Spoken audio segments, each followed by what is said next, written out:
Thank you for joining me on my course about learning the fretboard using the blues. Or when you want to switch it around, you can say learning the blues by using the fretboard. Either way, it will work out and you will benefit from it because you will understand how the guitar is laid out. And if you like playing the blues, you get better at playing the blues.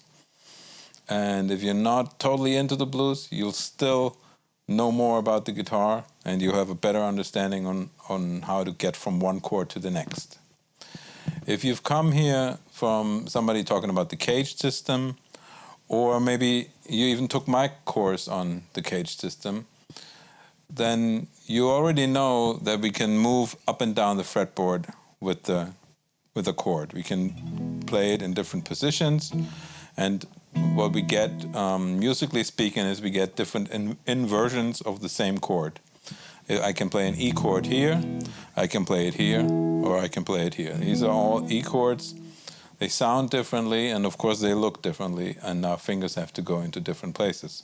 This is what the layout of the guitar is.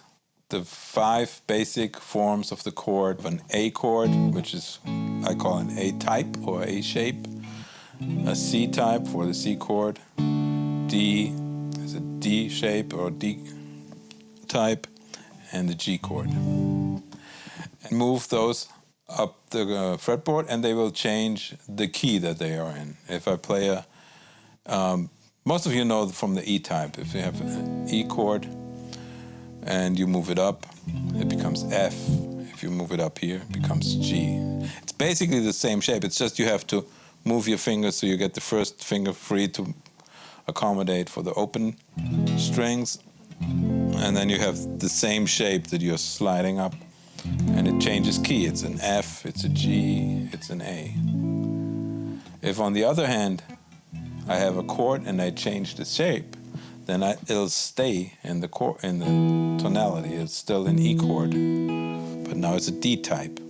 For the blues, we use mainly dominant 7th chords if we play a 3-chord blues, which is just using a chord on 1, which is my tonic, and then on the 4 and on the 5 of that key. So in E it would be E, A, and B. It would be 1, 4, and 5. The dominant 7th chords are a little bit easier to move on the guitar than the major triads that we used in the caged system class. We use those to move up the fretboard and to give us the layout of the guitar, and at the same time those are the chords that we play in the blues.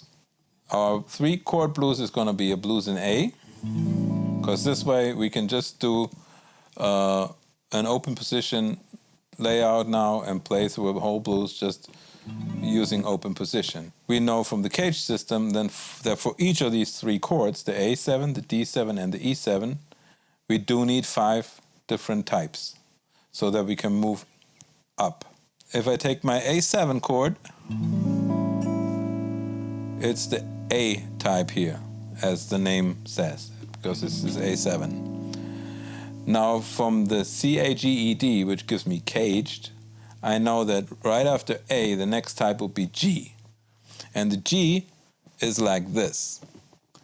Nobody really plays it like that unless you have really long fingers like the guitar player in the Chili Peppers. He can do that. Us normal mortals, we play either this part of a G type or we play the lower part and just this part of a G type. So Joe Pass puts it in one of his books. He says, for G type you always have 2 types.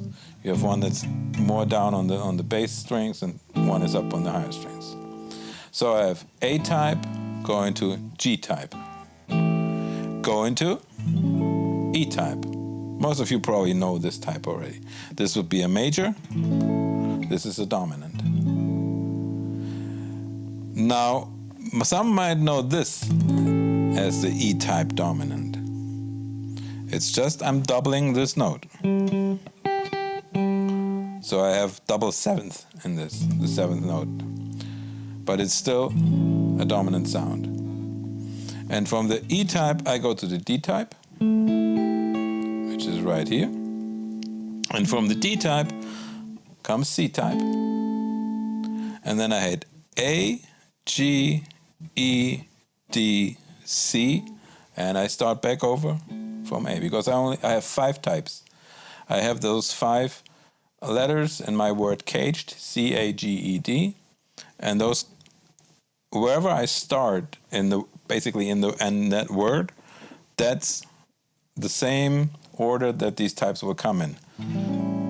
My A type has to be followed by a G type, has to be followed by E type, has to D type, C type, and back to A type. This is just the octave of this one, because I'm up 12 frets, of course. So this is what you have to learn first. You have to be able to move from one type to the next. And once you can do this, then you go to the next one. You go from G type to E type. And then you go from E type to D type. And take your time with this. I've been doing this for a long time. I can sort of move my fingers to where they need to go. But you might have a harder time from one to the other. So take your time. Just jam along and see, going from D type here to C type up in 10th position. And then I go from C type back to A type. And once you can do that for A7, you switch to D7. You say, okay, if I'm in open position, my D7 will be a D type, of course. And C-A-G-E-D, the D is the last letter. So the next one is a C type. And that is just a C7 moved up 2 frets. So I can go from to this, moving from the D type to the C type. And the C type goes to the A type. Because now we're in cage. Now we have C type, A type, G type, E type, D type. And this is the whole layout of the guitar for D7. And you can see it is the same types that we used on A7, only now we start in a different place. So now all your practicing that you've done already, practicing the A7, will help you, because you already know how to move from a C type to an A type, or from A type to G type. And those are the same movements for each one.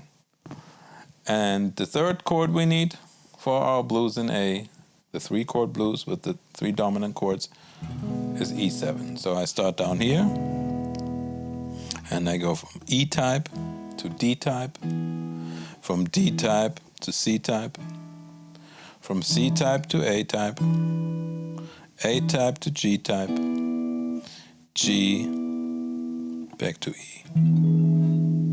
And then I have played all my inversions and 5 different types for an E7.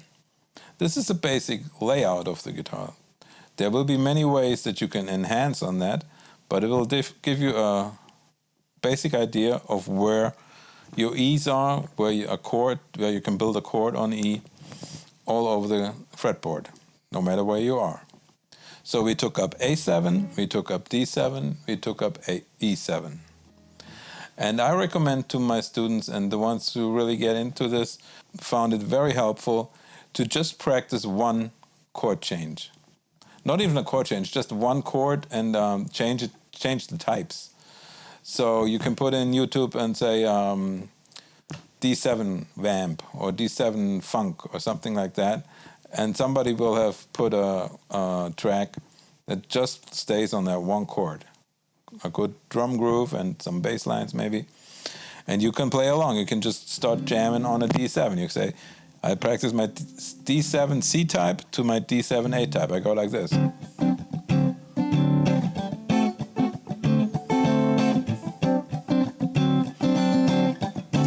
And then I go to the G type.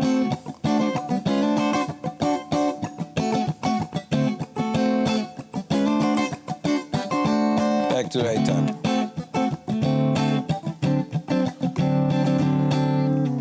Or you do it with the E7, and you play more of a shuffle feeling, that you get more into that.